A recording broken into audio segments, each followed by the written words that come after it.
අයිබෝන් කියලා පිළිගන්නවා මගේ YouTube channel එකත් එක්ක එකතු වෙන ඔයගොල්ලෝ හැමදෙනාම. ඉතින් අපි මේ වෙද්දි ඉන්නේ 10 වසර ව්‍යාපාර අධ්‍යයනය හා ගිණුම්කරණය කියන විෂය නිර්දේශය තුල තියෙන 6 වෙනි පාඩම ගනුදෙනු වල දිත්ත බලපෑම කියන පාඩම තුල. ඉතින් මේ පාඩමේ තියෙන විෂය කරුණු ටික සේරම මම කලින් වීඩියෝ එකකින් කතා කරා.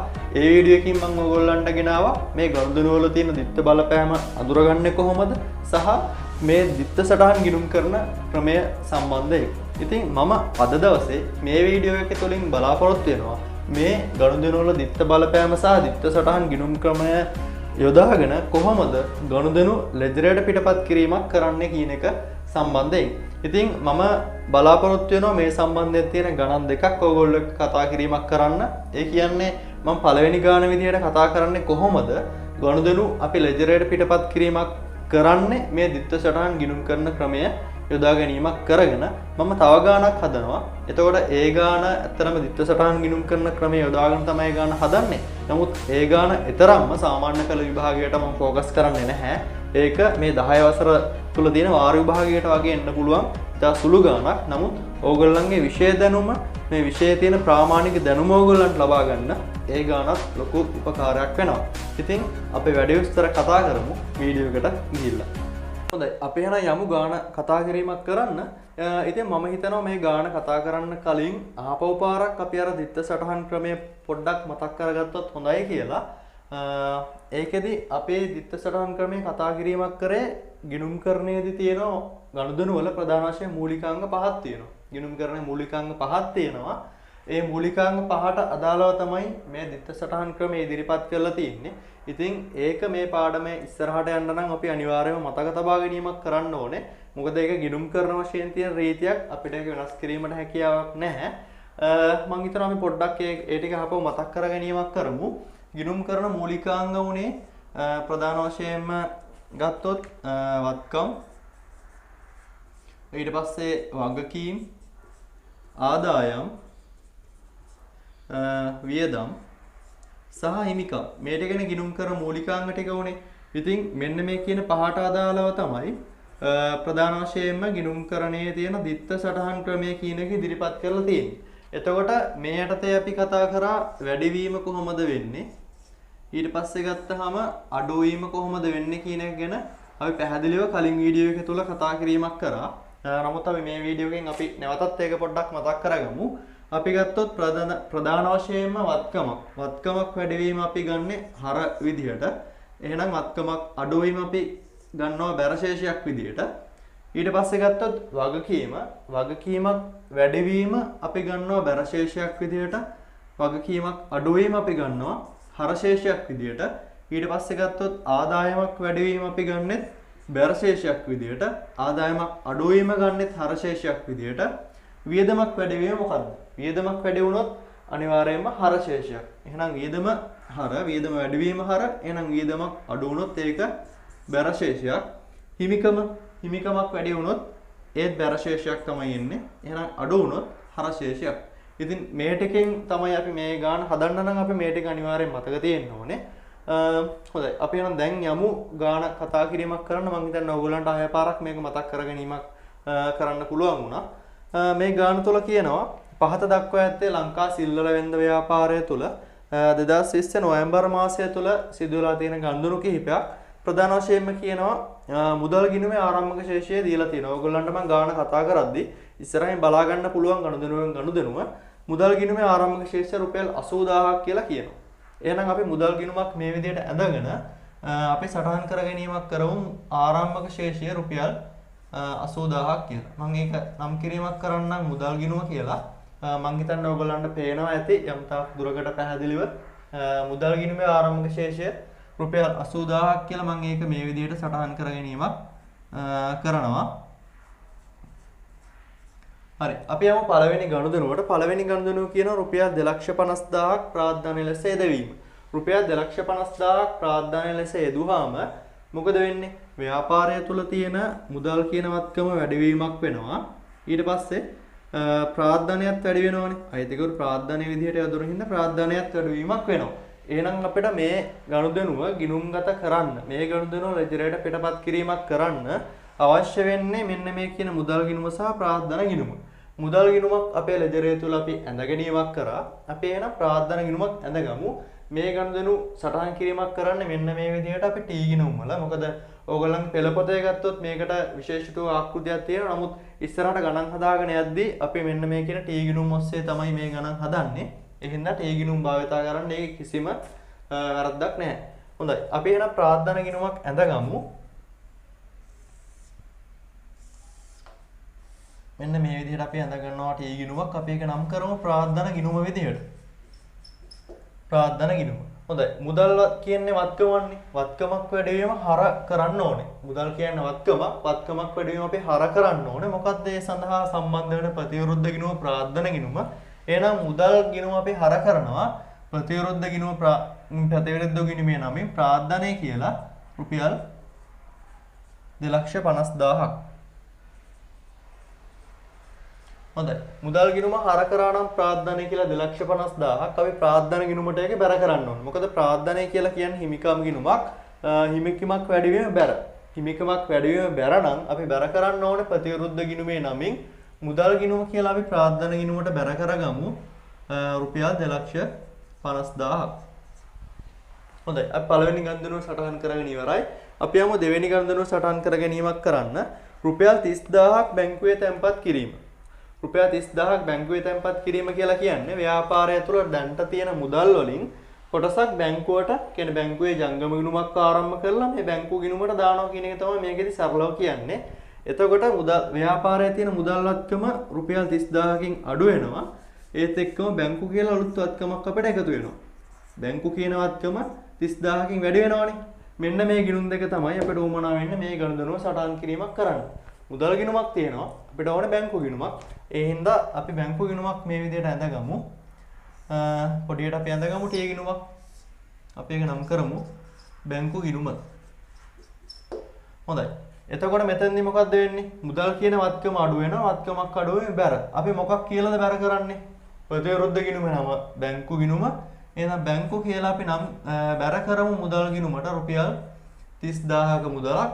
එතකොට බැංකු කියන වත්කම වැඩි වෙනවා. වත්කමක් වැඩි වීම හරින්ද අපි බැංකු ගිණුම හර කරමු. මොකද්ද ප්‍රතිවිරුද්ධ ගිණුම නම මුදල් ගිණුම. මුදල් කියලා අපි හර කරනවා රුපියල් 30,000ක්. හරි. අපි ඊගාව ගන්දරට යමු. අත්පිට මුදලට විකුණුම් රුපියල් 67,000යි.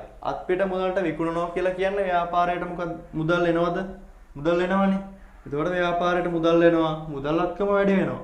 අනිත් දිත්ත බලපෑමේ අනිත් එක මොකක්ද? අනිත් බලපෑම විකුණුම් කියන ආදායම වැඩි වෙනවා. මොකද මේක විකුණන්නේ අපිට මුදලට මුදල් වත්කම වැඩි වෙනවා. විකුණුම් කියලා කියන්නේ මොකද්ද? ආදායමක්. විකුණුම් කියන ආදායම වැඩි වෙනවා. මෙන්න මේක තමයි දිත්ත බලපෑම. එහෙනම් අපිට උවමනා වෙනවා මුදල් ගිණුමක් සහ විකුණුම් ගිණුමක් මේ ගනුදෙනුව සටහන් කරන්න. මුදල් කියන ගිණුමක් අපේ තේනවල ලෙජරේ තුල. අපිට අලුත් ගිණුමක් ඕන වෙනවා විකුණුම් ගිණුම කියලා. අපි ඒ ගිණුම මේ විදිහට පොඩි ටී ගිණුමක් අපි අඳගමු. විකුණුම් ගිණුම කියලා. විකුණුම් ගිණුම. හරි. මුදල් කියන වත්කම වැඩි වෙනවනේ. වත්කමක් වැඩි වීම ඕගොල්ලෝ දන්නවා හර කරන්න ඕනේනේ. හර කරන්නේ මොකක් කියලාද දැන් ප්‍රතිවිරුද්ධ ගිණුම නම විකුණුම්. එහෙනම් විකුණුම් ගිණුම කියලා අපි හර කරමු මුදල් ගිණුමට රුපියල් කොච්චරද 67,000. 67,000කින් මුදල් කියන වත්කම වැඩි වෙනවා. ඊට පස්සේ මොකද වෙන්නේ? විකුණුම් කියන්නේ මොකද්ද? විකුණුම් කියන්නේ ආදායම් ගිණුමන්නේ. ආදායමක් වැඩි වීම බැර. එහෙනම් විකුණුම් ගිණුමට බැර කරන්න මොකක් කියලාද බැර කරන්නේ? මුදල් ගිණුම කියලා. විකුණුම් ගිණුම බැර කරනවා රුපියල් 67,000කින්. හරි. අපි යමු ඊගාව ගණදරුවට. කාර්යාල උපකරණ මිලට ගත්තා රුපියල් 25,500යි. හරිද? මෙතනදී මොකද්ද වෙන්නේ? මිලට ගැනීමන්නේ කරලා තියෙන්නේ. එහෙනම් මොකද වෙන්නේ මුදල් වත්කමට? මුදල් වත්කම අඩු වෙනවා. මුදල් වත්කම අඩු වීමක් වෙනවා. කාර්යාල උපකරණ කියන්නේ මොකද්ද? වත්කමක්ද වගකීමක්ද හිමිකමක්ද? කාර්යාල උපකරණ කියන්නේ වත්කමක්. එතකොට කාර්යාල උපකරණ කියන වත්කම මෙතනදී වැඩිවීමක් වෙනවා. මුදල් ව්‍යාපාරයෙන් එළියට ගිහිල්ලා කාර්යාල උපකරණ කියන වත්කම ව්‍යාපාරය ඇතුළට එනවා. එහෙනම් මුදල් වත්කම අඩු වෙලා කාර්යාල උපකරණ කියන වත්කම වැඩිවීමක් වෙනවා. මේකේ දිත්ත බලපෑම වෙන්නේ මේක. එතකොට අපිට මේ ගණුදෙනුව සටහන් කරන්න ඕමනා වෙන්නේ මෙන්න මේ ගිණුම් දෙක. මුදල් ගිණුමක් සහ කාර්යාල උපකරණ කියන අලුතෙන් ගිණුමක් අපිට අවශ්‍ය වෙනවා. අපි කාර්යාල උපකරණ ගිණුම මේ විදිහට අඳගමු. පොඩියට අඳිමු කාර්යාල උපකරණ කියලා. කාර්යාල උපකරණ. හොඳයි. දැන් මුදල් අත්කම අඩු වෙනවනේ. වත්කමක් අඩු වෙන්නේ බැරනේ. එහෙනම් මුදල් ගිණුමට බැර කරන්න ඕනේ. මොකක් කියලාද? ප්‍රතිවිරුද්ධ ගිණුමේ නම කාර්යාල උපකරණ. අපේ කාර්යාල උපකරණ කියලා බැර කරමු රුපියල් 25500ක්. 25500ක් ඔන්න අපි බැර කරගත්ත මුදල් ගිණුමට. එහෙනම් කාර්යාල උපකරණ කියන්නේ වත්කමක් වැඩිවීම හර කරන්න ඕනේ මොකක් කියලාද? ප්‍රතිවිරුද්ධ ගිණුමේ නම මුදල් ගිණුම කියලා හර කරන්න කාර්යාල උපකරණ ගිණුමට රුපියල් 25500ක්. හරි. ඒ ගණනුවත් ඉවරයි. අපි ඊට පස්සේ යමු රුපියල් 22500ක තොගයක් ණය පදනම මත කමල්ගෙන් මිලට ගැනීමක් කරනවා. ඊගා ගණනුව කියන්නේ ඒක. හොඳයි. මම ඒ ගණනුව මෙහෙම පැහැදිලි කිරීමක් කරන්නම්. ව්‍යාපාරයක අපි දන්නවා අනිවාර්යයෙන්ම භාණ්ඩ මිලදී ගැනීමක් කරනවානේ. ව්‍යාපාරයේ ප්‍රධාන මෙහෙයුම් කටයුත්ත ඔයගොල්ලෝ උදාහරණයක් විදිහට හිතන්න ඇඟලුම් කර්මාන්ත ශාලාවක් කියලා. ඇඟලුම් කර්මාන්ත ශාලාවක් නම් මේ ඇඟලුම් මහන්න උමනා කරන රෙදි නූල් බොත්තම් ඊට අමතරව ෂිපර් වගේ දේවල් මේ හැම දෙයක්ම මිලදී ගැනීමක් කරනවා. ඒ දේවල් අපිට අත්පිට මුදලට ගන්නත් පුළුවන්. එහෙම නැත්නම් ණය පදනම් මත ගන්නත් පුළුවන්. අපි ප්‍රධාන වශයෙන්ම අපේ ප්‍රධාන මෙහෙයුම් කටයුත්තට අවශ්‍ය දේවල් ඒ විදිහට මිලදී ගැනීමක් කරනවානේ. අපි මේ දේවල් අත්පිට මුදලට ගත්තත් ණය පදනම් මත ගත්තත් අපි ප්‍රධාන වශයෙන්ම ඒකේ දේ හඳුන්වනවා ගැනුම් කියලා. මම මේක කලින් වීඩියෝ එකේදී ඔයගොල්ලන්ට පුළුල් විදිහට පැහැදිලි කිරීමක් කරා. අපි අත්පිට මුදලට ගත්තත් ණය පදනම් මත ගත්තත් ඒ දේ අපි හඳුන්වනවා ගැනුම් කියලා. එතකොට මේකෙදී අපිට උවමනා වෙනවා ගැනුම් කියලා ගිණුමකුත්. හරිද? ගැනුම් කියලා ගිණුමකුත් උවමනා වෙනවා. ඊට පස්සේ අපි ගත්තොත් මේක ගන්නේ ණය පදනම් මතනේ. එහෙනම් ණය හිමි කියලා ගිණුමක් උවමනා වෙනවා. නමුත් මෙතනදී ඒගොල්ලෝ කියනවා කමල්ගෙන් මිලට ගත්තා කියලා.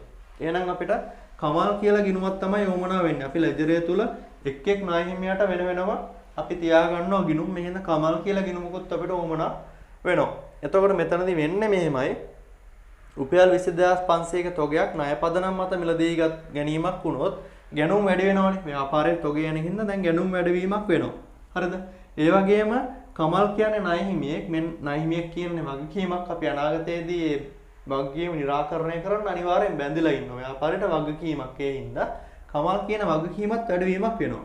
මෙන්න මේක තමයි මේ ගණනුවේ තියෙන දිත්ත බලපෑම. එතකොට අපිට මේ ගණනුව සටහන් කරන්න උවමනා වෙනවා ප්‍රධාන වශයෙන්ම ගැනුම් ගිණුමක් සහ කමල්ගේ නමින් ගිණුමක්. නැත්තම් ණය හිමි ගිණුම කිව්වත් ප්‍රශ්නයක් නැහැ. නමුත් ගණනුණු කිහිපයක් දෙද්දී ඒ ගණනුණු කිහිපය ඇතුළේ ණය හිමියෝ කිහිප දෙනෙක් ඉන්න පුළුවන්. ඒ හින්දා අපි ප්‍රධාන වශයෙන් ලෙජරය තුල එක් ණය හිමියට එක් ණයගැතියට වෙන වශයෙන් ගිණුම් තබා ගන්නවා. එහෙනම් කමල් කියලා නම් කරාට ප්‍රශ්නයක් නැහැ ඒ ගිණුම. එතකොට තව දෙයක් මම මේ ගණනුව මම මේ ගානට දැම්මේ තව දෙයක් ඕගොල්ලන්ට කියන්න. මෙතනදී කියනවා ණය පදනම් මත කමල්ගෙන් ගත්තා කියලා. නමුත් ණය පදනම් මත කියන දේ කිව්වේ නෑ කියලා හිතන්න. ණය පදනම් මත කියන එක කියන්නේ නැතුව ප්‍රධාන වශයෙන්ම මේ ණය හිමියාගේ නමින් දෙනවා. කමල්ගෙන් ගත්තා. කමල්ගෙන් මිලට ගත්තා රුපියල් 25500 තොගයක් කියලා කියනවා. අන්න එහෙම කිව්වොත් ණය හිමියාගේ නම දෙනවා නම් ඒක අරන් තියෙන අත්පිට මුදලට නෙමෙයි අනිවාර්යයෙන්ම ණය පදනම් මත. ඉතින් ඒ දේත් මේ ගණනුවෙන් මම පැහැදිලි කිරීමක් කරන්න බලාපොරොත්තු වුණා. මම හිතන්නේ ඒක ඔයගොල්ලන්ට පැහැදිලි වීමක් වෙන්න ඇති. හොඳයි. අපි යමු දැන් මේක සටහන් කර ගැනීමක් කරන්න. අපිට ගැනුම් ගිණුමක් ඕනේ. අපි ගැනුම් ගිණුමක් මේ විදිහට පොඩියට ටී ගිණුමක් ඇඳගමු. ගැනුම් ගිණුම. හොඳයි. දැන් මෙතනදී මම කිව්වා ගැනුම් කියන්නේ මොකද්ද? මම කලින් වීඩියෝ එකේදී ඒක හොඳින් පැහැදිලි කරා. ගැනුම් වැඩි වෙනවනේ. ගැනුම් කියලා කියන්නේ වියදමක්. ඒ කියන්නේ අපි භාණ්ඩ මිලදී ගන්නවනේ. මම කලින් උදාහරණයක් ගන්නම්. ඇඟලුම් නිෂ්පාදන ආයතනයක් කියලා හිතන්න. මේ ඇඟලුම් නිෂ්පාදන ආයතනයක අවශ්‍ය කරන රෙදි නූල් බොත්තම් ටික මිලදී ගන්න මොකද්ද? මිලදී ගන්නේ ඇයි? අයිතිකරුවන්ට ගෙදර ගෙන යන්න නෙමෙයිනේ. ඒකෙන් ඇඟලුම් කියන දේවල් මහලා විකුණලා ලාභයක් උපයා ගන්න. එතකොට අපේ ලාභය හොයන්නේ ආදායමෙන් වියදම අඩු කරලානේ. එතකොට ආදායමෙන් උදාහරණයක් විදිහට හිතන්න රෙදි නූල් බොත්තම් ටික මිලදී ගන්න අපිට රුපියල් 5000ක් ගියා. යම්කිසි ඇඳුම් පහක් කියලා හිතන්න. අපේ රුපියල් 5000ක් යනවා අපිට ප්‍රධාන වශයෙන්ම මේ රෙදි නූල් බොත්තම් ටික මිලදී ගන්න. ඊට පස්සේ සේවකයා කුලිය රුපියල් 1000ක් කියලා හිතන්න. එතකොට අපි 6000ක් මේකට පිරිවැය. නැත්නම් වියදම දරලා තියෙනවා. අපි 6000ට එක්කොට අපේ ලාභයක් නැහැනේ. අපි හිතන්න ඒ ඇඟලුම රුපියල් 10000ට විකුණනවා. අපිට ප්‍රධාන වශයෙන් පිරිවැය වුණේ රෙදි නූල් බොත්තම් ටිකට 5000යි. සේවකයාගේ වැටුප රුපියල් 1000ක් දාලා රුපියල් 6000ක් කියලා හිතන්න. ඔන්න අපේ ආදායමෙන් වියදම අඩු කරගත්තා. අපේ 4000ක ලාභයක් තියෙනවා. එතකොට මේ දේ ඇතුලේ තියෙනව මොනවද? අපි අර ඇඟලුම මහන්න ගියපු රෙදි නූල් බොත්තම් මේ ෂිපර් ගියා නම් ඒවා මේ හැම දෙයකටම ගිය වියදම මේ තුල තියෙනවා. ඒ දේ ව්‍යාපාරයට වියදමන්නේ. එහෙනම් ගැනුම් තුල තියෙන්නේ මොකද්ද? ගැනුම් තුල අන්තර්ගත වෙනවා මෙන්න මේ තියෙන වියදම. එහෙනම් ගැනුම් කියන්නේ වියදමක්. ප්‍රධාන වශයෙන්ම ගැනුම් කියන්නේ වියදමක් වෙන හින්දා අපි ගැනුම් ගිණුමට මොකද්ද කරන්නේ? හර කරන්න ඕනේ. ගැනුම් ගිණුමට හර කරන්න මොකක් කියලාද? ප්‍රතිවිරුද්ධ ගිණුමේ නම කමල්. හොඳයි. අපිට මෙතනදී කමල් කියලා ගිණුමක තුමනේ මම කමල් ගිණුමත් මේ විදිහට ඇඳ ගන්නම්. කමල් කියන්නේ ණය හිමියෙක්. කමල් ගිණුම. හරිද? මේ ගන්ධනෝ සම්බන්ධ වෙන්නේ මේ ගිණුම් දෙකනේ. එතකොට ගැනුම් හරනේ. ඇයි ගැනුම් හර වෙන්නේ? ගැනුම් කියන්නේ වියදමක්. ගැනුම් කියන්නේ වියදමක් හින්දා අපි ගැනුම් ගිණුමට හර කරන්න ඕනේ. මොකද්ද ප්‍රතිවිරුද්ධ ගිණුම නම කමල්. කමල් කියලා ප්‍රධාන වශයෙන් හර කරගන්න ගැනුම් ගිණුමට රුපියල් මෙතනදී ගන්න 22500ක තොගයන්නේ. 22500ක්.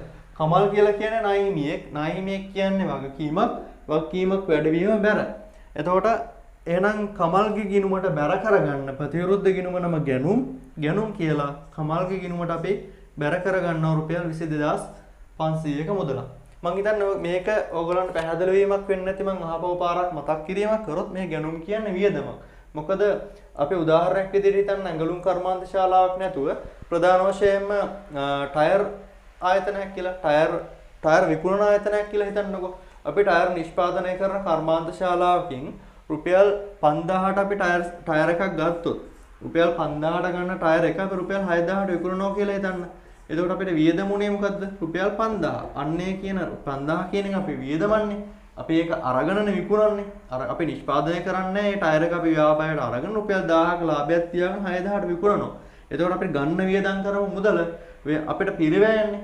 අන්නේ ගැනුම් තුල අන්තර්ගත වෙන්නේ නේද? අපි භාණ්ඩ නිෂ්පාදනය කරන්නේ දේවල් ගත්තත් එහෙම නැත්නම් අරගෙන අපි කෙලින්ම විකුණන්න ලාභයක් තියා විකුණන්න ගත්තත් ඒ ගැනුම් කියන එක මොකද්ද? වියදමක්. ඒතකොට ගැනුම් තුල අන්තර්ගත වෙනවා අන්නේ කියන පිරවැය. එහෙනම් ප්‍රධාන වශයෙන්ම ගැනුම් කියන්නේ වියදමක්. එහෙනම් ගැනුම් ගිණුම අනිවාර්යෙන් හර කරන්න ඕන අර විදියට ණය පදනම් මත ගත්තා කිව්වත් භාණ්ඩ මුදල් දීලා ගත්තා කිව්වත් ප්‍රධාන වශයෙන් ගැනුම් ගිණුමක් අපිට අවශ්‍ය වෙනවා සටහන් කර ගැනීමක් කරන්න. මම හිතන්නේ ඔයගොල්ලන්ට ඒක පැහැදිලිව හිතා හොඳින් පැහැදිලි වෙන්නේ නැති මේ පැහැදිලි කිරීම තුලින්. හොඳයි අපි යමු ඊගාව ගන්ධනුවට.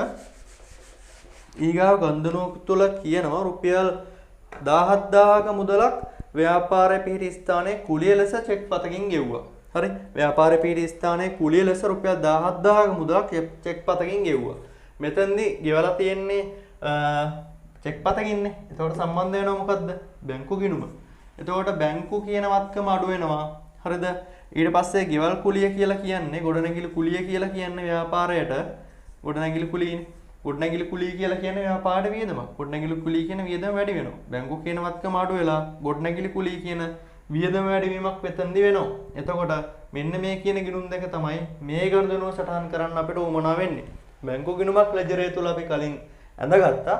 අපිට මෙතනදී අලුතෙන් උවමනා වෙනවා ගොඩනැගිලි කුලිය කියලා ගිණුමක්. අපි ගොඩනැගිලි කුලිය ගිණුම මෙතනින් මම අඳින්නම්. ගොඩනැගිලි කුලිය. හොඳයි. දැන් බැංකු කියන වත්කම අඩු වෙනවනේ. චෙක් පතකින් ගෙවන්නේ. වත්කමක් අඩු වීම මොකද්ද වෙන්නේ? වත්කමක් අඩු වුණොත් බැර. එහෙනම් අපි බැංකු ගිණුමට බැර කරන්න මොකක් කියලාද බැර කරන්නේ? ප්‍රතිවිරුද්ධ ගිණුම නම ගොඩනැගිලි කුලිය. ගොඩනැගිලි කුලිය කියලා එහෙනම් බැංකු ගිණුම බැර කර ගැනීමක් කරමු. රුපියල් 17000ක මුදලක්. 17000කින් ගෙවන්නේ. එතකොට ගොඩනැගිලි කුලිය කියලා මෙතන බැර කරගමු ගොඩනැගිලි කුලිය. ලියන්න.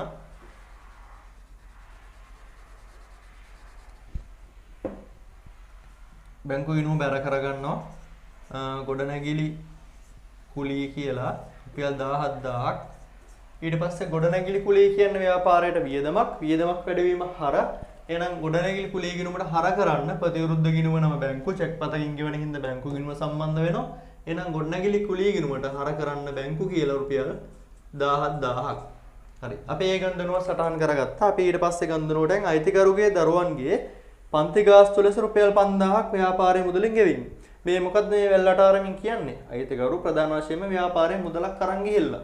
අයිතිකරු ව්‍යාපාරයේ මුදල් ගත්තත් ව්යාපාරයේ තියෙන තොගයෙන් කොටසක් අරගෙන ගියත් අපි ඒකට නමක් කිව්වා ගැනිලි කියලා. එතකොට ගැනිලි වැඩි වෙනවා. මෙතනදී වෙන දිත්ත බලපෑම තමයි ගැනිලි වැඩිවීමක් වෙනවා. ඊට පස්සේ මුදල්නේ මෙයා ගන්න රුපියල් 5000 මුදල් කියනවත්කම අඩු වෙනවා. ඒතර අපිට මේ ගන්ධනුව සටහන් කරන්න අපිට උවමනා වෙනවා මෙන්න මේ කියන ගිණුම් දෙක. ගැනිලි කියලා ගිණුමකුත් ඕනේ. මුදල් කියලා ගිණුමකුත් ඕනේ. එතකොට මුදල් ගිණුමක් අපේ ලෙජරේ තුල අපි කලින් ඇඳගත් එක තියෙනවා. අපි අඳගමු ගැනිලි ගිණුමක්. මම මේ ගිණුම මෙතන අඳින්න. ගැනිලි ගිණුම. ගැනිලි ගිණුම කියලා අපි ඒක සටහන් කරගමු. එතකොට ගැනිලි වැඩි වෙනවනේ. මම කිව්වා කලින් ගැනිලි කියලා කියන්නේ හිමිකම් ගිණුමක්. ගැනිලි කියන්නේ හිමිකම් ගිණුමන්නේ. අයිතිකරු ව්‍යාපාරයට ප්‍රාර්ථනීය විදියට තොගයක් හරේ මුදලක් හරේ යදෙව්වොත් ව්‍යාපාරයේ අයිතිකරුගේ හිමිකම වැඩි වෙනවා. හිමිකම වැඩිවීම කියලා කියන්නේ බැර ශේෂයක්. අයිතිකරු ව්‍යාපාරයෙන් තොගය හරි මුදල් හරි එළියට අරගෙන ගියොත් එතනදී හිමිකම අඩු වෙනවා. ඒක හර ශේෂයක්. හරිද? දැන් මෙතනදී බලා ගන්නකො. ව්‍යාපාරයෙන් මුදල් එළියට යන හින්දා අපේ මුදල් ගිණුම බැර කරන්න ඕනේ. මොකක් කියලාද බැර කරන්නේ? ප්‍රතිවිරුද්ධ ගිණුම නම ගැනිලි. ගැනිලි කියලා මුදල් ගිණුම බැර කරන්න රුපියල් ගැනිලි කියලා බැර කරන රුපියල් 5000 නේ මෙයා ගන්නෙ. 5000ක් බැර කරගත්තා. දැන් මොකද්ද? මුදල් ගිණුමට බැර කරපු හින්දා අපිට හිතන්න පුළුවන් ගැනිලි ගිණුම හර කරනවා කියලා. ඔව් එහෙම හිතන්නත් පුළුවන්. නමුත් එහෙම හිතන්න එපා. ඔයගොල්ලෝ හොඳින් අවබෝධයක් ගන්න. ඇයි අපි ගැනිලි ගිණුමට හර කරන්නේ? මේ ගැනිලි කරන හින්දා අයිතිකරුගේ හිමිකම මොකද්ද වෙන්නේ? හිමිකම අඩු වෙනවා. හිමිකම අඩු වීම කියන්නේ හර ශේෂයක් තමයි පෙන්නන්නේ. අන්න ඒ හින්දා අපි ගැනිලි ගිණුමට හර කරමු. මුදල් ගිණුම කියලා. ප්‍රතිවිරුද්ධ ගිණුම නම් මුදල් ගිණුම. මුදල් කියලා රුපියල් 5000. හරි. අපි යමු ඊගාව ගන්ධනුවට. රුපියල් 7000ක ව්‍යාපාර රක්ෂණ ගාස්තු ගෙවීම. එතකොට 7000ක ව්‍යාපාර රක්ෂණ ගාස්තු ගෙවුවාම මොකද වෙන්නේ? ප්‍රධාන වශයෙන් මුදලින් ගෙවන හින්දා මුදල් කියන වත්කම අඩු වෙනවා.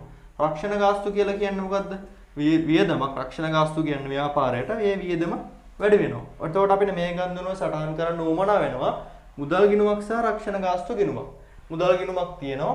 අපි ඇඳගමු රක්ෂණ ගාස්තු කියලා ගිණුමක්. රක්ෂණ ගාස්තු කියලා ගිණුමක් අපිට දැන්ට ලෙජරේ තුල නැහැ. අපි රක්ෂණ ගාස්තු කියලා ගිණුමක් මේ විදිහට ඒ ගිණුමක් ඇඳගමු. මම ඒ කෙටියෙන් ලියන්නම් රක්ෂණ ගාස්තු. හොඳයි. මුදල් ව්‍යාපාරයෙන් එළියට යනවානේ. නේ? මුදල් ව්‍යාපාරයෙන් එළියට යනවා. මුදල් කියන වත්කම අඩු වෙනවා. වත්කමක් අඩු වීම බැර මොකක් කියලාද බැර කරන්නේ? මුදල් එළියට යන්නේ රක්ෂණ ගාස්තු ගෙවන්න හින්දා. එහෙනම් ප්‍රතිවිරුද්ධ ගිණුම එන්නේ රක්ෂණ ගාස්තු ගිණුම. මුදල් ගිණුම බැර කරන්න රක්ෂණ ගාස්තු කියලා රුපියල් කීයක්ද? රුපියල් 7000. ඒ වගේම තමයි රක්ෂණ ගාස්තු කියන්නේ වියදමක්. වියදමක් වැඩි වුණොත් හර. එහෙනම් රක්ෂණ ගාස්තු ගිණුම හර කරන්න මුදල් කියලා ප්‍රතිවිරුද්ධ ගිණුම නම මුදල් රුපියල් 7000ක්. හරි. අපි ඊගාව ගන්ධනුවට ගියොත් ණය හිමි කමල් පියවීම සඳහා රුපියල් 22000ක් මුදලින් ගෙවූ අතර ලද වට්ටම 500යි. එතකොට ඔයගොල්ලෝ බලන්න හොඳින් අපි කලින් සටහන් කරගත්තා ණය හිමි කමල්. එයාගේ ගිණුම ශේෂය තියෙනවා කියද්ද 22500ක්. හැබැයි මෙතනදී මොකද්ද හම්බෙන්නේ? වට්ටමක් හම්බ වෙනවා. එහෙනම් ව්‍යාපාරයෙන් එළියට යන්නේ කීයක්ද? රුපියල් 22000ක් විතරයි. එතකොට මේකෙදී දිත්ත බලපෑම වෙන්නේ කොහොමද? මේකෙදී ගන්ධනුවේ මේ ගන්ධනුවේ ගිණුම් කරන මූලිකාංග වලට බලපෑම වෙන්නේ මෙන්න මේ විදිහට. කමල්ගේ ගිණුම සම්පූර්ණ පිය වෙනවනේ. එතකොට කමල් ගිණුම සම්බන්ධ වීමක් වෙනවා. අපේ කමල් කියන ණය හිමියාගේ ගිණුමත් අපිට ප්‍රධාන වශයෙන් උවමනයි. ඊට පස්සේ තව මොනවද ගිණුම් සම්බන්ධ වෙන්නේ මේ ගන්ධනුවට? මුදල්නේ ගෙවන්නේ. මුදල් ගිණුමත් ඕනේ. නේ? මුදල් ගිණුමත් ඕනේ. නමුත් මෙතනදී ලද වට්ටමක් අපිට හම්බ වෙනවනේ. වට්ටමක් හම්බ වෙනවනේ. එහෙනම් ලද වට්ටම් කියලා ගිණුමුත් අපිට ඕනේ. ඔන්න බලා ගන්නකො. දැන් මේ ගන්ධනුවේ විශේෂයෙන් කියනවා මම ඒක හයිලයිට් කරලත් කියෙව්වා. ණය හිමිකම පියවීම සඳහා. එතකොට අපේ මුදලින් රුපියල් 22000ක් ගෙවුවට මේ කමල් සම්පූර්ණයෙන්ම පිය වෙනවනේ. කමල්ගේ ගිණුම විශේෂය කීයද? 22500. පිය වෙනවා කියලා කියන්නේ ඒක. එයා ක්ලෝස් වෙනවා. එහෙනම් 22500ම කමල්ගේ ගිණුමෙන් කපලා දාන්න ඕනේ. ඉතුරු 500 මොකේද යන්න ඕනේ? ලද වට්ටම් ගිණුමට යන්න ඕනේ. අපි ඒක සටහන් කරගමු. මුදල් කොච්චරක්ද එළියට යන්නේ? මුදල් එළියට යන්න රුපියල් 22000න්නේ. මුදල් එළියට යන්න රුපියල් 22000ක්. එතකොට මුදල් එළියට යනවා කියන්නේ මුදල් වත්කමක්, මුදල් අඩු වීම බැර. එහෙනම් මුදල් ගිණුම බැර කරගමු. මොකක් කියලාද? ප්‍රතිවිරුද්ධ ගිණුම නම කමල්. කමල් කියලා බැර කරන්න මුදල් ගිණුම රුපියල් 22000ක්. ඔන්න බැර කරගත්තා. දැන් කමල්ගේ ගිණුම සම්පූර්ණ පිය වෙනවනේ. කමල් කියන්නේ ණය හිමියෙන්නේ. කමල් ණය හිමියෙක්. ණය හිමියෙක් කියන්නේ වගකීමක් අඩු වීම හර. එහෙනම් කමල්ගේ ගිණුමට හර කරන්න ඕනේ. කීයද? 22000ද? නෑ. කමල්ගේ ගිණුම පිය වෙනවනේ. අපි කමල්ගේ ගිණුමට හර කරන්න ඕනේ ප්‍රතිවිරුද්ධ ගිණුම මුදල් ගිණුම. මුදල් කියලා මේ 22500ම හර කරන්න ඕනේ. 22500ම හර කරන්න ඕනේ. මොකද මේ ගිණුම ක්ලෝස් වෙනවා. මේ ගිණුම පිය වෙනවා. ඔන්න බැර ශේෂයට හර ශේෂයත් ඒ සමානවම දැන් මේ ගිණුම පිය වෙලා තියෙනවා. කමල් පිය වෙලා ඉවරයි. අයන් අපිට 22500ක් ගෙවන්න ඕන එකට 22000යිනේ ගෙවන්නේ. 500ක් මොකද්ද වෙන්නේ වට්ටමක්. රද වට්ටමක් කියලා කියන්නේ මොකද්ද? ආදායමන්නේ. ආදායමක් වැඩි වීම බැර. එහෙනම් මෙතනදී අලුත් ගිණුමක් ඕන වෙනවා කියලා මම කිව්වා. අපිට අලුත් ගිණුමක් ඕනේ ලද වට්ටම් කියලා. ඔන්න අපි මේ විදිහට ඒක අඳගමු. ලද වට්ටම්. ලද වට්ටම් කියලා කියන්නේ ආදායමක් වැඩි වීම බැර. අපිට කාගෙන්ද මේ වට්ටම හම්බෙන්නේ? කමල්ගෙන් හම්බෙන්නේ. එහෙනම් අපිට කමල් කියලා බැර කරන්න පුළුවන් ලද වට්ටම් ගිණුම රුපියල් කීයද? 500ක්. ඔන්න ඔහොම. ඉතින් ඇත්තටම මම මේකදී ඔයගලන්ට පොඩි පැහැදිලි කිරීමක් කරේ. මම හිතන විදිහට ඔයගලන්ට මේක බර වැඩි වෙන්නත් ඇති. මම හිතන්නේ තේරුම් ගන්න ඔයගලන්ට පුළුවන් මේකේ ලොකු දෙයක් නැහැ. ලද වට්ටමක් බැරනේ අනිවාර්යයෙන්ම ලද වට්ටමක් කියලා කියන්නේ ආදායමක් වැඩි වීම බැර. ඉතින් මම හිතන විදිහට ඔයගලන්ට මේක තේරුම් ගන්න පුළුවන් වෙයි. මේක ඇත්තටම ඉස්සරහදී අපි මූලික වශයෙන්ම කතා කිරීමක් කරනවා තව ගැඹුරු විදිහට. මෙතනදී මම පොඩ්ඩක් ඔයගලන්ට ඒකේ අවබෝධයක් ගන්න හින්දා තමයි මේ ලද වට්ටම ගත්තේ. කියන්නේ නාහිමියෙක්ට මුදලක් ගෙවද්දි වට්ටමක් ලැබීම කියන දේ මේ ලෙජරේ සටහන් කිරීමක් ගත්තේ ඔයගලන්ට ඒ සඳහා අවබෝධයක් ලබා ගැනීම සඳහා. අපි යමු ඊගාව ගන්ධනුවට. ව්‍යාපාරයට කොමිස් ආදායමක් ලැබුණා රුපියල් 7000යි. හරිද? මේ ආදායම ලැබෙන්නේ කොහමද? මුදලින්නේ. එතකොට මුදල් ගිණුම අනිවාර්යෙන් සම්බන්ධ වෙන්න ඕනේ. කොමිස් ආදායමක් විදියට ලැබෙන්නේ. ඔන්න අපිට උවමනා වෙනවා කොමිස් ආදායම කියලා අලුත් ගිණුම. අපි මේක මේ විදිහට අඳගමු. කොමිස් කියලා නම් කරමු අපි ඒක. හරි? කොමිස් මුදලින් හම්බෙන්නේ මුදල් කියන වත්කම වැඩි වෙනවා. ඒ හින්දා අපි ඒක වැඩි කරගමු මෙන්න මේ විදිහට. කොමිස් අපිට ප්‍රධාන වශයෙන්ම ආදායමක්. ඒ හින්දා අපිට මුදලින් හම්බෙන්නේ. අපි හර කරගන්න ඕනේ මුදල් ගිණුම මුදල් කියන වත්කම වැඩි වෙන හින්දා කොමිස් කියලා. හර කරගමු රුපියල් කීයක්ද හම්බෙන්නේ? රුපියල් 7000. ඔන්න 7000ගේ මුදල් ගිණුම හර කරා. කොමිස් කියලා කියන්නේ ආදායමක් වැඩි වීම මොකද්ද? බැර ප්‍රතිවිරුද්ධ ගිණුම මුදල් කියලා එහෙනම් කොමිස් ගිණුම බැර කර ගැනීමක් කරන්න රුපියල් 7000. හරිනේ. ඔන්නෝම සටහන් කර ගැනීමක් කර අපි යමු ඊගාව ගන්ධරුවට. ලංකාව විසින් තම නිවසේ පරිභෝජනය සඳහා රුපියල් 2500 බැගින් වූ සහල් මිටි දෙකක් රැගෙන යන ලදී. එතකොට මොකක්ද වෙන්නේ මෙතනදී? මේක සිල්වල භාණ්ඩ ව්‍යාපාරයන්නේ. ඔන්න එතකොට 2500 ගානේ දෙකක් අරන් යකින් රුපියල් 5000 තොගයක් මෙහා අරගෙන යනවා. එතකොට මොකද්ද වෙන්නේ? ප්‍රධාන වශයෙන්ම මෙතනදී අයිතිකරු තොගයක් අරන් යන්නේ ගැන්ලි ගිණුම සම්බන්ධ වෙනවා. අපි ගැන්ලි ගිණුමක් ඇඳගත්තා. ගැන්ලි ගිණුම සම්බන්ධ වෙනවා ප්‍රධාන වශයෙන්ම. ඊට පස්සේ මෙයා අරගෙන යන්නේ මොකද්ද? ව්‍යාපාරයේ තොගේනේ. අපි තොගයට කිව්වා අපි තොගේ අපි සටහන් කරගන්නේ මොකක් කියලාද? ගැනුම් කියලානේ. අපි ගැනුම් ගිණුමකුත් ඇඳ ගැනීමක් කරා. එතකොට අපිට ඌමනා වෙනවා මේ තියෙන ගැනුම් ගිණුම. මෙන්න මේ කියන ගැල්ලි ගිණුම සහ ගැනුම් ගිණුම තමයි මේකට සම්බන්ධ වෙන්නේ. කියන්නේ තොග ගිණුමක් කියන එක තමයි අපි මේ ගැනුම් ගිණුම ඇඳ ගැනීමක් කරන්නේ. මොකද අපි මිලදී ගන්න හැම දෙයක්ම මේ ව්‍යාපාරයේ මෙහෙයුම් කටයුත්තට ඌමනා කරන මේ ගැනුම් ගිණුම තුල තමයි අපි සටහන් කර ගැනීමක් කරන්නේ. අපිට මුදලට ගත්තත් ණයට ගත්තත්. ඒ හින්දා මෙතන තමයි තොගවත්කම අර්ධ නිරූපණය වීමක් තොගවත්කම නිරූපණය වීමක් වෙන්නේ.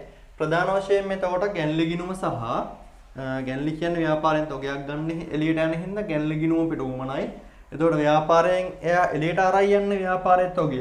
අන්න ඒ හින්දා ගැනුම් ගිණුමක් අපිට සම්බන්ධ වෙනවා. මොකද ව්‍යාපාරයේ භාණ්ඩ නිෂ්පාදනය කරන්න තිබ්බ ටිකක් තමයි අපි ගැනුම් ගිණුම සටහන් කරේ. එහෙම නැත්නම් අලුතෙන්ම අපේ දෙයක් අරගෙන ලාභයක් තියාගෙන විකුණනවා නම් අන්න ඒ දෙයත් අපි සටහන් කිරීමක් කරා ගැනුම් කියලා. එතකොට මේක සිල්වල භාණ්ඩ ව්‍යාපාරයන්නේ. සිල්වල භාණ්ඩ ව්‍යාපාරයේ ප්‍රධාන වශයෙන්ම වෙන්නේ බාහිර සැපයුම් කරුවන්ගෙන් අරගෙන ලාභයක් තියා විකුණන එක. ඒකේ නිෂ්පාදන කටයුත්තක් වෙන්නේ නැහැනේ. එතකොට මේ ගැනුම් ගිණුමින් තමයි තොගේ නිරූපණය වෙන්නේ. එහෙනම් ගැල්ලි ගිණුමක් සහ ගැනුම් ගිණුමක් අපිට ඕනේ. ඒ ගිණුම් දෙකම තියෙනවා. හරිද? ගැනිලි කරන හින්දා ගැන්ලි මෙතනදී වැඩි වෙනවනේ. ව්‍යාපාර රුපියල් 2500ක් ගානේ හාල් මිටි දෙකක් අරන් ගියාම අයිතිකරු ගැන්ලි කරන ගැන්ලි වැඩි වෙනවා. ගැනුම් මොකද වෙන්නේ? එතකොට ගැනුම් කියන අපි හිතන්න මෙතන තොගය කියලා. ඔයා තොගය කියලා හිතන්නකෝ.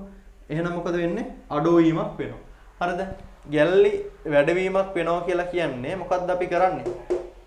ගැන්ලි වැඩි වෙනවා කියන්නේ හිමිකම් මොකද්ද වෙන්නේ? අඩු වෙනවා කියන එකනේ. එහෙනම් අනිවාර්යයෙන්ම ගැන්ලි ගිණුමකට හර කරන්න ඕනේ. මොකක් කියලාද ප්‍රතිවිරුද්ධ ගිණුම ගැනුම් ගිණුම අපි ගැන්ලි ගිණුමට හර කරමු. ගැන්ලි ගිණුමට අපි හර කරන්න ඕනේ ගැනුම් කියලා. ප්‍රතිවිරුද්ධ ගිණුම ගැනුම්නේ. ගැනුම් කියලා අපි හර කරමු රුපියල් 5000. හරිද?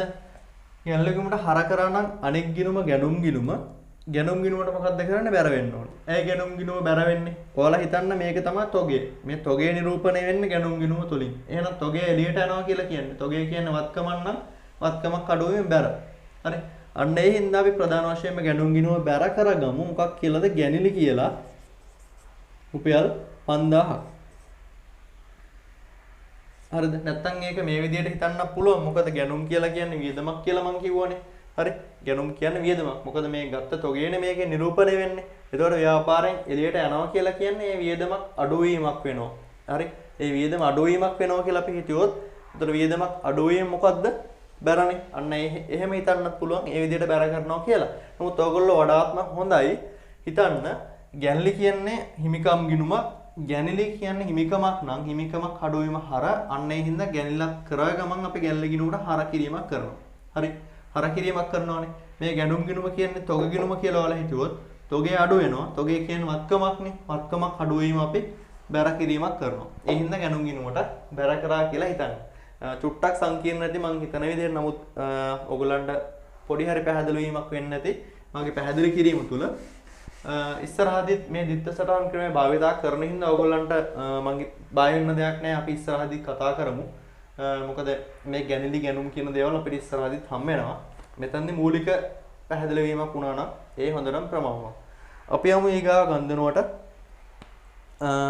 සිරිල් විසින් 4500ක් වූ භාණ්ඩ ණයට මිලදී ගන්නා ලදී. මෙතනදිත් ණය ගැතියෙන්නේ. පෙන්න ණයට මිලදී අරන් තියෙන හින්දා ණය ගැතියේ.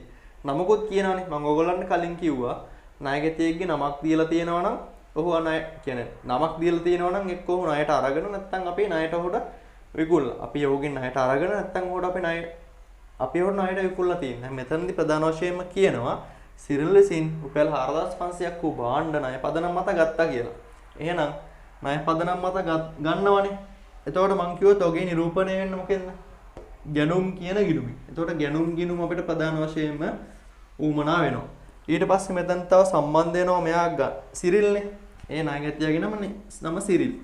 එහෙනම් සිරිල් කියලා ගිණුමකුත් අපිට ඌමනා වෙනවානේ. අපි සිරිල්ගේ ගිණුම ඇඳගමු මෙන්න මේ විදිහට පොඩියට.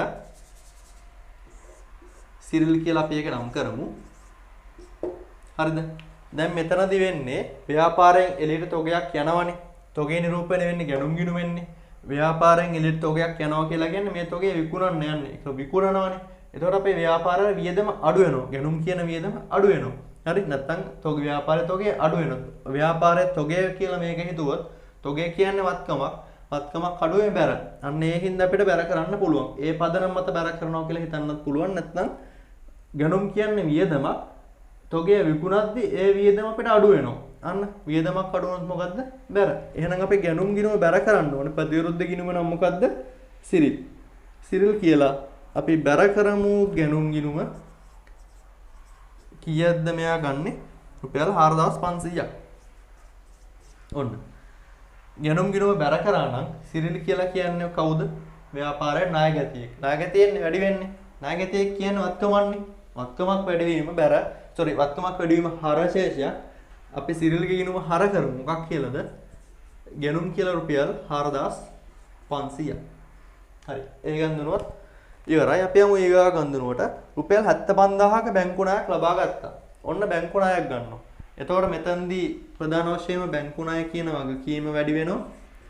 බැංකු ණය කියන වගකීම වැඩි වෙනවා 75000කින්. ඒ වගේ ව්‍යාපාරයට මුදල් එනවා 75000කින්. මේකනේ මේ ගන්දුනුවේ දිත්ත බලපෑම වෙන්නේ. මුදල් ගිණුමක් තියෙනවා. මුදල් වැඩිවීමක් වෙනවා ව්‍යාපාරයට බැංකු ණය එන හින්දා. වැඩි වුණොත් මොකද්ද වෙන්නේ? හර කරන්න ඕනේනේ. අපිට ප්‍රතිවිරුද්ධ ගිණුම මොකද්ද ඕනේ වෙන්නේ තව? බැංකු ණය කියලා ගිණුමක් අපිට උමනා වෙනවා. අපි මේ ගිණුම ඇඳගම බැංකු ණය කියලා මෙන්න මේ විදිහට. බැංකු ණය. හරිද? එහෙනම් මුදල් ගිණුමට අපි හර කරව මොකක් කියලාද බැංකු ණය ගිණුම කියලා? බැංකු ණය කියලා හර කරමු කීයද? රුපියල් 75000ක්. මොකද බැංකු ණය එන්නේ ව්‍යාපාරයට මුදල් එන්නේ. බැංකු ණය කියලා කියන්නේ මොකද්ද? වගකීමක්. අපි තවදුරටත් ඉස්සරහට ගියොත් ජංගම නොවන වගකීමක් තමයි බැංකු ණය කියන්නේ. වගකීමක් වැඩි වුණොත් ඒක මොකද්ද? බැර. එහෙනම් අපි බැංකු ණය ගිණුමට බැර කරන්න ප්‍රතිවිරුද්ධ ගිණුම නම මුදල්. මුදල් ගිණුම කියලා බැර කරමු බැංකු ණය ගිණුමට රුපියල් 75000ක්. ඉවරයි. ඒ ගණනුවත් අපි සටහන් කරගත්තා. අපි යමු ඊට පස්සේ සේවක වැටුප් මුදලින් ගෙවුවා රුපියල් 21500යි. සේවක වැටුප් කියලා කියන්නේ ව්‍යාපාරයට වියදමක්. එහෙනම් මේකෙදි දිත්ත බලපෑම වෙන්නේ සේවක වැටුප් කියන වියදම වැඩි වෙනවා. ඊට අමතරව ව්‍යාපාරයේ මුදලින් ගෙවන හින්දා මුදල් අත්කම අඩු වෙනවා. එතකොට සේවක වැටුප් කියලා අපිට අලුත් ගිණුමක් උවමනා වෙනවා. අපි අඳගමු සේවක වැටුප් ගිණුම මෙන්න මෙතනින්. සේවක වැටුප් හොඳයි. මුදලින් ගෙවන්නේ. අපි මුදල් ගිණුම එහෙනම් බැර කරන්න ඕනේ. දැන් ඕගොල්ලන්ට පැහැදිලි. ඇයි මුදල් ගිණුම බැර කරන්නේ? මුදල් කියන වත්කම ව්‍යාපාරයෙන් එළියට යනවා. ඒ හින්දා වත්කමක් අඩු වෙමින් බැර. අපි මුදල් ගිණුම බැර කරමු. මොකක් කියලාද? වැටුප් ගෙවන්න යන්නේ. සේවක වැටුප් ගිණුම කියලා අපි බැර කරමු රුපියල් 21500ක්. සේවක වැටුප් කියන්නේ ව්‍යාපාරයට වියදමක්. වියදමක් වැඩි වීම හර සේවක වැටුප් ගිණුමට හර කරන්න. මොකද්ද ප්‍රතිවිරුද්ධ ගිණුම නම මුදල්. මුදල් ගිණුම කියලා රුපියල් 21500ක්. හරි. ඒ ගණනුවත් අපි සටහන් කරගත්තා. අපි යමු ඊට පස්සේ ණය වාරිකය ගෙවුවා රුපියල් 20000යි. එහි අන්තර්ගත පොලිය රුපියල් 12000යි. ඕගලන්ට මම මේ කලිනුත් කියලා තියෙනවා ව්‍යාපාරයේ ණය වාරිකයක් ගෙවුවා කියලා කිව්වොත් ව්‍යාපාරය ණය වාරිකයක් ගෙවුවා කියලා කිව්වොත් මේ ණය වාරිකයේ ඇතුලේ ප්‍රධාන වශයෙන්ම තියෙනවා වාරික මුදල තියෙනවා. හරිද? වාරිකය කියන්නේ මුදල තියෙනවා. අපි ඒක මුදල කියලා හඳුන්වමු. මුදල තියෙනවා. ඊට අමතරව ඒ ණයට අදාළව ඒ ණය මුදලට අදාළව අපි ඒක සටහන් කරගත්තා. මෙන්න මේකේ ණය මුදලට අදාළව තියෙන පොලිය තියෙනවනේ. මුදල සහ පොලිය මෙන්න මේ දෙක එකතු වෙලා තමයි මේ ණය වාරිකය හැදෙන්නේ. එතකොට මෙතනදී කියනවා රුපියල් 20000ක් තමයි මුදලින් ණය වාරිකය ගෙවන්නේ. නමුත් 20000ක් ගෙවුවට මෙතනදී රුපියල් 12000ක් මොකද්ද? පොලිය. 12000ක්ම පොලිය. රුපියල් එතකොට කීයක්ද මුදලින් අඩු වෙන්නේ? රුපියල් 8000ක් නේ. එතකොට ඒක සටහන් කරන්න මෙහෙම. ණය වාරිකය ගෙවන්න රුපියල් 20000ක්ම ව්‍යාපාරයෙන් එළියට යන හින්දා අපි බැංකු මේ මුදල් ගිණුම බැර කරමු. මොකද මුදල් වත්කම අඩු වෙනවනේ. ඒ හින්දා මම මෙතන චුට්ටක් මකා ගන්නම් මෙහෙම. ගිණුම කියන එක මට ඉඩමදි හින්දා අපි මුදල් අඩු වෙන හින්දා මුදල් අඩු වීම සටහන් කරන්න ඕනේ බැර විදියට. මුදල් කියන වත්කම මොකද්ද ප්‍රතිවිරුද්ධ ගිණුම? බැංකු ණය. බැංකු ණය ගෙවන්නනේ මුදල් ව්‍යාපාරයෙන් එළියට යන්නේ. එහෙනම් බැංකු ණය කියලා මුදල් ගිණුම බැර කරගමු. කීයද රුපියල් 20000. හරි. එතකොට බැංකු ණයෙන් අඩු වෙන්නේ කීයද? බැංකු ණයෙන් සැබෑ ලෙසම අඩු වෙන්න රුපියල් 8000ක් නේ. එතකොට බැංකු ණය කියන්නේ වගකීමක්. වගකීමක් වැඩි වුණොත් බැර වගකීමක් මෙතෙන්දි අඩු වෙන ඉඳ හරනේ. බැංකු ණය ගිණුමට හර වෙන්න ඕනේ. කීයද හර වෙන්න ඕනේ? සැබෑ ලෙසම අඩු වෙන්නේ 8000ක් නේ. 20000ක් ගෙවුවට 12000ක් කොලියනේ. 8000ක් සැබෑ ලෙසම අඩු වෙන්නේ. එහෙනම් බැංකු ණය ගිණුමට හර වෙන්න ඕනේ රුපියල් 8000යි. මොකක් කියලාද? ප්‍රතිවිරුද්ධ ගිණුම නම් මුදල්. මුදල් කියලා 8000ක් ඔන්න හර වෙනවා. දැන් මේ අතර වෙනස ඩිෆරන්ස් එකක් තියෙනවනේ. කීයද 12000? මේ ණය පොලිය කියන එක ව්‍යාපාරයට මොකක්ද ආදායමක්ද? නෑ. ව්‍යාපාරයට වියදමක් ණය පොලිය කියලා කියන්නේ. එහෙනම් අපිට ණය පොලිය කියලා වෙනම ගිණුමක් වුමනා වෙනවා. අපි ඒක මෙහෙම අඳගමු. ණය පොලිය ගිණුම. මෙන්න. ණය පොලිය. ණය පොලිය කියන්නේ වියදමක්. වියදමක් වැඩි වීම මොකද්ද? හර. වියදමක් වැඩි වීම හර. ඔන්න ණය පොලිය ගිණුමට හර කරන්න රුපියල් කීයද 12000ක්. හැබැයි මෙතනදී මොකද්ද ප්‍රතිවිරුද්ධ ගිණුම? ප්‍රතිවිරුද්ධ ගිණුම මුදල් ගිණුම. මොකද මේ මුදලින් කියන 20000 තමයි මේ ගිණුම් දෙකට කැඩෙන්න ඕනේ. 20000න් රුපියල් 8000ක් යනවා බැංකු ණය ගිණුමට. ඊටු 12000ම යනවා ණය පොලිය ගිණුමට. ඒක මුදල් කියලා තමයි මෙතනදී ණය පොලිය ගිණුම හරවීමක් වෙන්න ඕනේ. මම හිතන්නේ ඔයාලට යම් තාක් දුරකට පැහැදිලි වෙන්න ඇති. අපි යමු අවසාන ගණන්දනුවට ණය වාරිකය අපි ඒක සටහන් කර ගැනීමක් කරා. මම හිතන්නේ අපි ගණන්දනු 14ක්ම මේ වෙද්දි සටහන් කර ගැනීමක් කරා. මට අවශ්‍ය වුණේ මම පළවෙනි වීඩියෝ එකෙන් ඕගොල්ලන්ට කරා. මම කලිනුත් කිව්වා වගේම දිත්ත සටහන් ක්‍රමය අපි පුළුල් විදියට කතා කරා. ඒ කියන්නේ ගණන්දනු වල තියෙන දිත්ත බලපෑම ඔස්සේ කොහොමද දිත්ත සටහන් ක්‍රමයෙන් අපි ගණන්දනු වල සටහන් කර ගැනීමක් කරන්නේ. කියන්නේ දිත්ත සටහන් ක්‍රමය අපි ප්‍රධාන වශයෙන් කතා කරානේ. එතනදී අපි ගණන්දනු වල තියෙන දිත්ත බලපෑම ගණන්දනු වල තියෙන දිත්ත බලපෑම ආධාරයෙන් කොහොමද මේ ගණන්දනු සටහන් කර ගැනීමක් කරන්න අපි ගිණුම් හොයා ගැනීමක් කරන්නේ. හරි මම ඒක මෙතනදි පැහැදිලිව කතා කරා මම දිත්ත බලපෑමේ ආධාරයෙන් තමයි මේ ගනුදෙනු සටහන් කර ගැනීමට අවශ්‍ය වන ගිණුම් හොයාගත්තේ. ඔයගොල්ලන්ට ඒක දකින්න තේ වීඩියෝ එකේදී මම කතා කරගෙන යද්දි එතකොට මම කලින් වීඩියෝ එකේ කතා කරා මෙන්න මේකෙන් දිත්ත බලපෑම ඔස්සේ ගිණුම් හොයාගෙන මේ දිත්ත සටහන් ක්‍රමය ආධාර කරගෙන කොහොමද ගිණුම් වල ඒවා සටහන් කරන්න කියලා. එතකොට මේ ගාන තුලින් ඔයගොල්ලන්ට වඩාත් හොඳින් පැහැදිලි වීමක් වෙන්න ඇති. මම පළවෙනි වීඩියෝ එකේදී පොඩි අභ්‍යාස දෙක තුනක් තමයි කතා කරේ. මේ දේ තුලින් මම කතා කරන්න බලාපොරොත්තු වෙන්නේ ගනුදෙනු කිහිපයක් දුන්නාම ඒක කොහොමද ලෙජරේට පිටපත් කර ගැනීමක් කරන්න කියලා. හොඳයි. මේ අභ්‍යාසය තුලින් ඔයගොල්ලන්ට ඒක හොඳින් පැහැදිලි වෙන්න ඇති. පොඩි අමාරු ගනුදෙනු කිහිපයක් තිබ්බා එක ලොකුවට හිතන්න එපා. අපි ඉස්සරහදිත් කතා කරනවා මේ ගැනුම් ගැනලි අපි ඉස්සරහදිත් හම්බ වෙනවා. එතකොට ඒ හින්දා අපි වඩා හොඳින් ඉස්සරහදිත් පැහැදිලි වෙයි. ඔයගොල්ලෝ භාවිතා කිරීම තමයි මෙතනදී අදා වැදගත් වෙන්නේ. මේ පාඩමෙන්, ඒ කියන්නේ 6 වෙනි පාඩමනේ. අපි ගනුදෙනුවල දිත්ත බලපෑම කියන පාඩමේ තමයි ඉන්නේ. මේ පාඩමෙන් එන්න පුළුවන් තව ගානක් දෙන්න පුළුවන් තව විදියක් තියෙනවා. අපි ඒක දැන් කතා කරමු. හොඳයි. අපි යමු මේ පාඩමෙන් ඉදිරිපත් වෙන්න පුළුවන් තවත් ගණන් ආකාරයකට. ඔයගොල්ලන්ට වයිට් බෝඩ් එකේ පේනවා ඇති මම මුදල් ගිණුමක් ඇඳලා තියෙනවා. මේ මුදල් ගිණුමේ හරසා බැර කියලා ලකුණු කරලා තියෙනවා. ඒකේ හර පැත්තෙත් ගනුදෙනු ටිකක් ලකුණු කරලා තියෙනවා. බැර පැත්තෙත් අයිටම ටිකක් ලකුණු කරලා තියෙනවා. එතකොට මේ ගානේ කියනවා මේ වගේ ගානක ඉහත මුදල් ගිණුමේ සටහන් කර ඇති ගනුදෙනු මොනවද යන්න සටහන් කරන්න. හරිද? එතකොට මේ වගේ ගානක් ඇත්තරම සාමාන්‍ය පෙළ විභාගයට අපිට අපේක්ෂා කරන්න බෑ. නමුත් 10 වසරේදී අපි ඉගෙන ගන්න 10 වසරනේ තාම. එතකොට 10 වසරේ වාර්ය විභාගයකට වගේ මෙන්න මේ වගේ ගානක් අපිට අපේක්ෂා කරන්න පුළුවන්. මේ වගේ සරල ගානක්. හොඳයි. අපි බලමු මේක කොහොමද හදන්නේ කියලා. එතකොට මේ තියෙන මුදල් ගිණුමන්නේ. මේ මුදල් ගිණුම. එතකොට මේ මුදල් ගිණුමේදී අපි ඉස්සෙල්ලාම හර පැත්ත කතා කරමු. මුදල් ගිණුමේ හර පැත්තේ ජනවාරි 1 වෙනිදා කියන රේට් එක දීලා තියෙනවා. ඒකේ ප්‍රාර්ථනය කියලා රුපියල් 80000ක් හර කරලා තියෙනවා. එතකොට මේ මොකද්ද මේ කරලා තියෙන්නේ? මුදල් ගිණුම හර කරලා තියෙනවා කියලා කියන්නේ අනිවාර්යයෙන්ම මුදල් වැඩිවීමක් වෙලා තියෙනවානේ. ඒකේ එතකොට ප්‍රතිවිරුද්ධ ගිණුම තමයි මේ. ප්‍රතිවිරුද්ධ ගිණුම මොකද්ද? ප්‍රාර්ථනා ගිණුම. එතකොට මේ මොකද්ද කරලා තියෙන්නේ? අයිතිකරු ප්‍රාර්ථනයේ විදියට රුපියල් 80000ක් යදවලා තියෙනවා. එතකොට ඒ හින්දා මොකද වෙලා තියෙන්නේ? මුදල් ව්‍යාපාරයට එනවා. එහෙනම් මුදල් හර වෙනවා. ප්‍රාර්ථනය කියලා ප්‍රාර්ථනා ගිණුම මේ ලෙජරේ තුල මුදල් කියලා බැර වෙලා ඇති. එතකොට මේ ගනුදෙනුව අපිට ලියන්න පුළුවන් ජනවාරි 1 වෙනිදා ගනුදෙනුව අයිතිකරු විසින් රුපියල් 80000ක් ප්‍රාර්ථනා ලෙස යදවීම. අපි යමු දෙවෙනි එකට. ජනවාරි 6 වෙනිදා දිනේ යටතේ තියෙනවා විකුණුම් ගිණුම රුපියල් 60000ක් කියලා.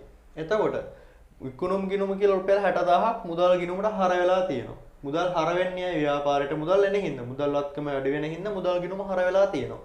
ඒ මුදල් වත්කම ව්‍යාපාරයට එන්නේ විකුණුම් තුලින්. ඉතින් ඒ හින්දා තමයි මේ ප්‍රතිවිරුද්ධ ගිණුම නම විකුණුම් ගිණුම කියලා තියෙන්නේ. එතකොට මෙතනදී වෙලා තියෙන්නේ රුපියල් 60000ක විකුණුම් ආදායමක් ලැබිලා. එතකොට රුපියල් 60000ක විකුණුම් ආදායමක් ලැබුණ හින්දා තමයි මුදල් ආදායමක් එනවා මුදල් වත්කම වැඩි වෙනවා. එහෙනම් මුදල් ගිණුම හර විකුණුම් ගිණුම රුපියල් 60000කින් බැර වෙලා ඇති. එතකොට මෙතනදී අපිට දකින්න පුළුවන් ඉන්නේ එක දිත්ත සටහනෙන් එක සටහනක් විතරයි මුදල් ගිණුම හර කරලා තියෙනවා විකුණුම් කියලා. එතකොට මේකදී අපිට ලියන්න පුළුවන් රුපියල් 60000ක විකුණුම් ආදායමක් ලැබීම කියලා අපිට ඒ ගනුදෙනුව ලියන්න පුළුවන්. අපි යමු තුන්වෙනි ගනුදෙනුවට. බැංකු ණය ගිණුම කියලා රුපියල් ලක්ෂයක් වැඩි වෙලා තියෙනවා. එතකොට මම කලින් ගානෙත් ඔයගොල්ලන්ට පැහැදිලි කරා බැංකු ණය මෙතනදී මුදල් ගිණුම හර වෙලා තියෙන්නේ බැංකු ණය කියලා. එතකොට ප්‍රතිවිරුද්ධ ගිණුමේ නම තමයි හැමදෙස්සෙම අපි ලියන්නේ මේ දිත්ත සටහන් ක්‍රමයේදී ගනුදෙනු සටහන් කරද්දි ගිණුම් වල සටහන් කරද්දි. එතකොට ව්‍යාපාරයට මුදල් ඇවිල්ලා තියෙනවා. ඒ ඇවිල්ලා තියෙන හින්දා තමයි මුදල් ගිණුම හර වෙලා තියෙන්නේ. මොකෙන්ද ඇවිල්ලා තියෙන්නේ? බැංකු ණයක් මගින්. එතකොට රුපියල් ලක්ෂයක බැංකු ණයක් ලබා ගැනීම කියලා අපිට මේ ගනුදෙනුව ලියන්න පුළුවන්. අපි යමු ඊගාව ගනුදෙනුව ජනවාරි 27 වෙනිදා ගනුදෙනුව බලමු. පොලී ආදායම රුපියල් 32000යි. එතකොට මුදල් ගිණුම හර වෙලානේ තියෙන්නේ. ප්‍රතිවිරුද්ධ ගිණුමේ නම තමයි මේ. ප්‍රතිවිරුද්ධ ගිණුමේ නම පොලී ආදායම ගිණුම. ඒ හින්දානේ මෙතන මුදල් වලට හර වෙලා තියෙන්නේ. මුදල් ගිණුම හර වෙලා තියෙන්නේ පොලී ආදායම කියලා. මුදල් වත්කම වැඩි වෙලා තියෙන්නේ.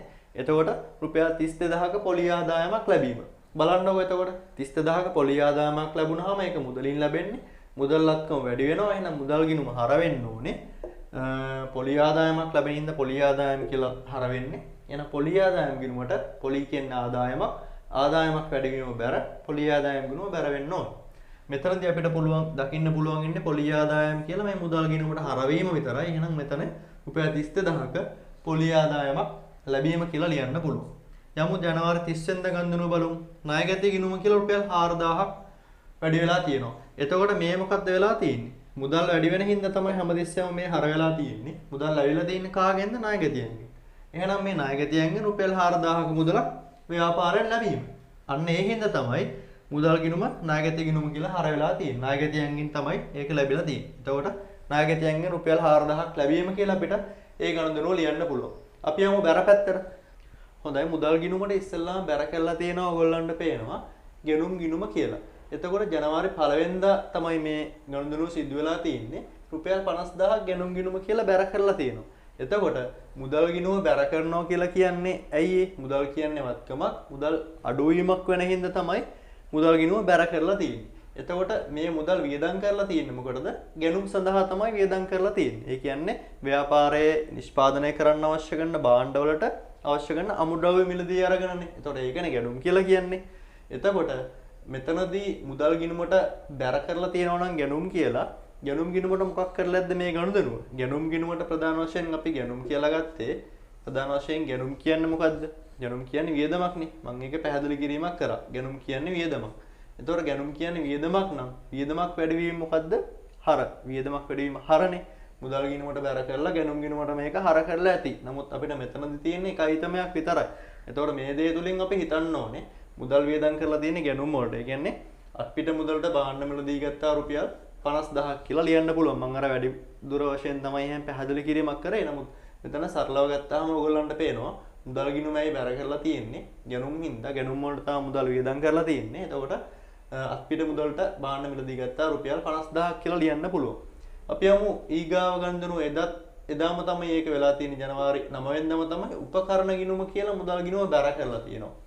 ඇයි මේ උපකරණ ගිණුම කියලා බැර කරලා තියෙන්නේ? මුදල් වියදම් කරලා උපකරණ මිලදී අරගෙන රුපියල් 80000ක්.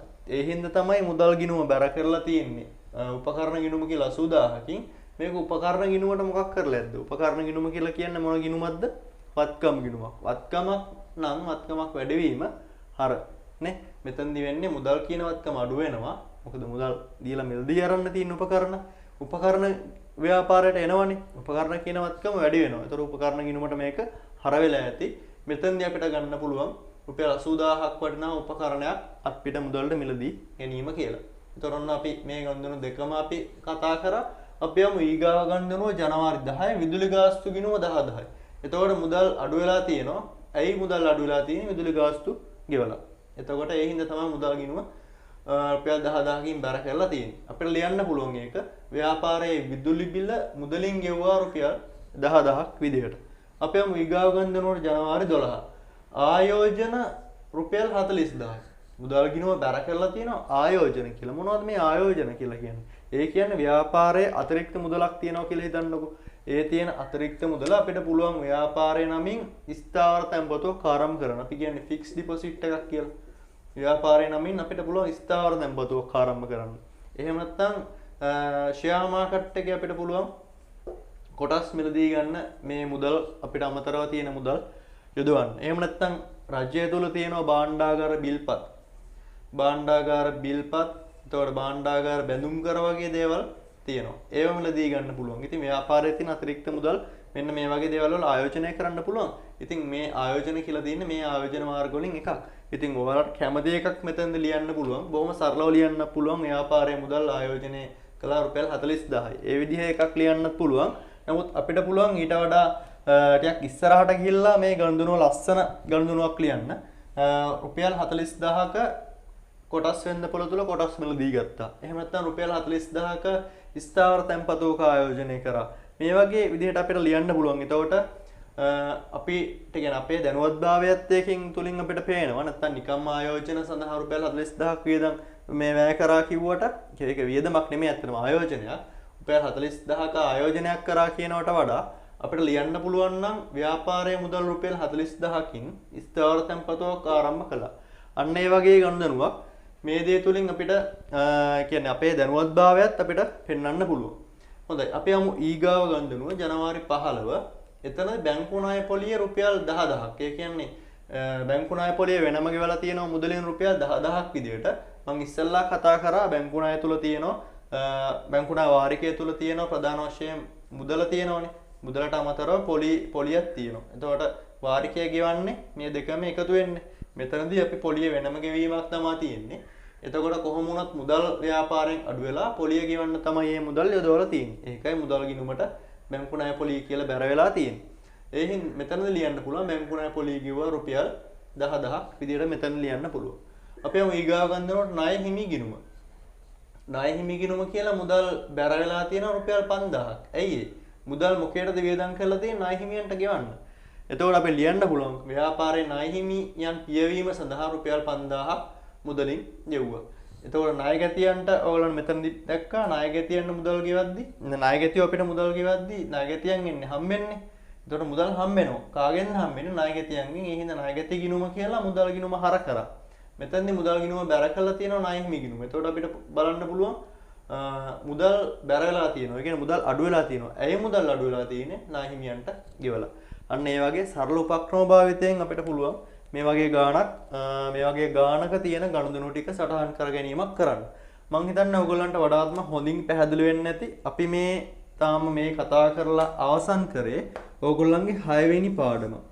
ගිණුම්ගේ දිත්ත බලපෑම කියන පාඩම තමයි අපි කතා කරලා අවසන් කරේ. මම හිතන්නේ ඔයගොල්ලෝ කලින් වීඩියෝ එකක් බැලුවා නම් ඔයගොල්ලන්ට හොඳ අවබෝධයක් එන්නේ නැති. මම ඒකෙදි කතා කිරීමක් කරා ප්‍රධාන වශයෙන්ම ගනුදෙනු වල තියෙන දිත්ත බලපෑම. ගනුදෙනු වල දිත්ත බලපෑම කියන එක කතා කිරීමක් මම මේ පාඩමේදී කරා. දිත්ත බලපෑම ඔස්සේ කොහොමද ඊට පස්සේ මම කතා කරා ප්‍රධාන වශයෙන්ම මේ දිත්ත බලපෑම කතා කරලා දිත්ත සටහන් ක්‍රමය ඩබල් එන්ට්‍රි සිස්ටම් එක දිත්ත සටහන් ක්‍රමය ගැන මම හිතා හොඳින් කතා කරා ගිණුම් ඇඳලා හොඳට ඔයගොල්ලන්ට පැහැදිලි කරලා දුන්නා. ඒ ඔස්සේ ඒ කියන්නේ දිත්ත බලපෑම ඔස්සේ කොහොමද මේ දිත්ත සටහන් ක්‍රමය භාවිතා කරගෙන ගිණුම් වල සටහන් කරන්න අවශ්‍ය කරන ගිණුම් හොයාගන්නේ කොහොමද කියන එකත් මම ඔයගොල්ලන්ට පැහැදිලි කරා. ඒ කියන්නේ දිත්ත සටහන් ක්‍රමය යොදාගන්නේ ගනුදෙනු ගිණුම් වල සටහන් කරන්නේ. ගිණුම් වල සටහන් කරගන්න අපි ගිණුම් හොයා ගන්න ඕනේ. මොනවද අවශ්‍ය කරන ගිණුම් කියලා අපි දැනගන්න ඕනේ. ඒකෙදි දිත්ත බලපෑම ඔස්සේ කොහොමද මේ ගිණුම් හොයන්නේ කියලා මම ඉතා හොඳින් නිරවුල්ව ඒ පළවෙනි කොටස තුල මම කතා කිරීමක් කරා මගේ මේ දිත්ත සටහන් ක්‍රමයේ 6 වෙනි පාඩමට දාලා පළවෙනි වීඩියෝ එක තුලින්. මම ඉතින් ඕගොල්ලන්ට ආරාධනා කරන්න කැමතියි මේ වීඩියෝ එක විතරක් නම් ඕගොල්ලෝ බැලුවේ මගේ මේ වීඩියෝ එකත් බලන්න. එතකොට මේ පාඩම සම්පූර්ණ අවබෝධයක් ඕගොල්ලන්ට ගන්න පුළුවන්. පැහැදිලි අවබෝධයක් ගන්න පුළුවන්. ඉතින් මගේ ගත්තොත් මම කරන දේ ඔයගොල්ලෝ දන්නවා. මම කරන්නේ සාමාන්‍ය පෙළ. ඒ කියන්නේ 10 වසර සහ 11 වසර කියන සාමාන්‍ය පෙළ විෂය නිර්දේශය තුල තියෙන මේ කියන ව්‍යාපාර හා ගිණුම්කරණය කියන පාඩම් වලට අදාළව වීඩියෝ පාඩම් විදිහට අරන් එන එක තමයි මගේ YouTube channel එකකින් කරන්නේ. ඉතින් 10 වසර පළවෙනි පාඩමේ ඉඳලා මේ 6 වෙනි පාඩමට එනකන් දැන් වීඩියෝස් මගේ channel එකේ තුල තියෙනවා. ඉතින් ඕගොල්ලන්ට ආරාධනා කරන්න කැමතියි මගේ ඒ වීඩියෝස් උත් බලන්න. ඒ වීඩියෝස් උත් බලලා ඕගොල්ලන්ගේ යාළුවෙක් මේ විෂය අධ්‍යයනය කරනවා නම් හරි මේක ඉගෙන ගන්න කැමති කෙනෙක් ඉන්නවා නම් හරි මුලින් ඉඳලා ඒගොල්ලන්ටත් මේ වීඩියෝ ෂෙයා කරන්න අමතක කරන්න එපා. ඉතින් මම මේ වීඩියෝ එක මෙතනින් නතර කරනවා. මේ වීඩියෝ එක බලපු ඔයගොල්ලෝ හැමදෙනාටම ස්තුතිවන්ත වෙනවා.